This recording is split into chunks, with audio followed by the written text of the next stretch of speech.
I was like 7 years old. I was driving to get groceries with my mom, and I saw this poster, and it was these picture of these two drag queens, and I was like, Mom, those women look kind of weird. And she was like, they're drag queens, and I'm like, what does that mean? And she told me it was men who dress up as women, and I said, that's cool. And then a couple years later, she was like, hey, there's this camp, and they do drag. Would you be interested? And I said, sure. And now I'm here. You're a walking piece of joy. Yes, you are. You're a walking ray of sunshine. Wow, I'm gonna blush. I'm blushing. And also that it's okay to be dramatic, it's okay to be silly, it's okay to be funny, it's okay to be all these things, you know. I don't have to be, you know, like so like ew all the time, you know. We're not just one thing, right? Yeah. So when you're doing drag, you can embody lots of different things. Exactly. Yeah. I can also I can incorporate like, you know, my dance. I can incorporate comedy into things when I lip sync. So, and it's good to try new things.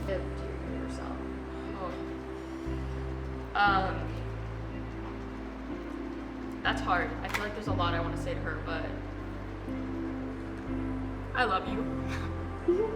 That's it. Okay. All right. No, you're fine. You're fine. I don't know why I'm crying.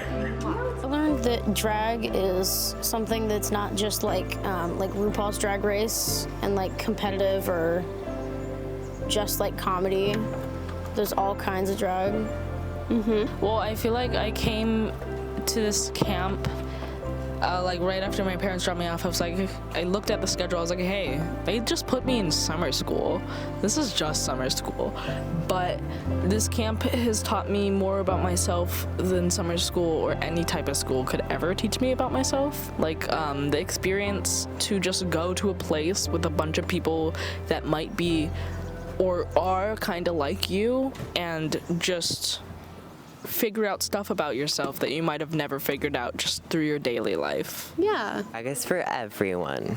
Drag is amazing. Drag is great. And also, like, it's so fun.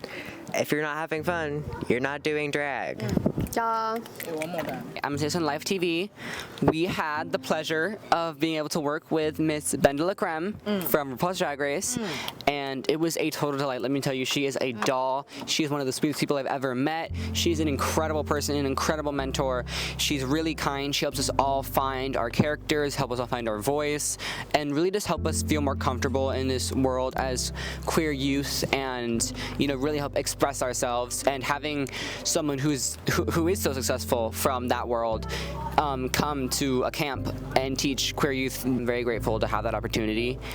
Everyone should have their own little BenDeLaCreme in their pocket that they could take out and like, BenDeLa, I'm feeling bad, what should I do? Feel better about yourself. Okay, thank you. Just give you guys a little bit of a backstory is that I've been going to sleepaway camp for many years, but this is my first time at YATC. It just feels like such a safe space here, and you know, I've never had the experience of sleepaway camp being such a safe space, and just feels so welcoming and kind here, and I love it. I feel like drag has kind of been like the force that leads all the queer rights movements, you know, like a lot of, and like drag has always been about joy and like joy from pain. You know, it's like, it's really a family, and I just really like spreading love and joy, and I feel like drag and being authentically myself, to a higher extent, to a large degree, can really help spread joy. And maybe, you know, the little Benjis out there can be like, it gets better, this is what you can turn into. Very that. I feel like when I see you do your drag, it makes me kind of feel like I can do that. I can do whatever I want. I can be who I want. So I think what you're doing is important, and what you're doing is helping. Thank you. And I think it's really good that you are doing that, because, well, someone has to. And why not you? Because you're really cool. Thank you, Moms.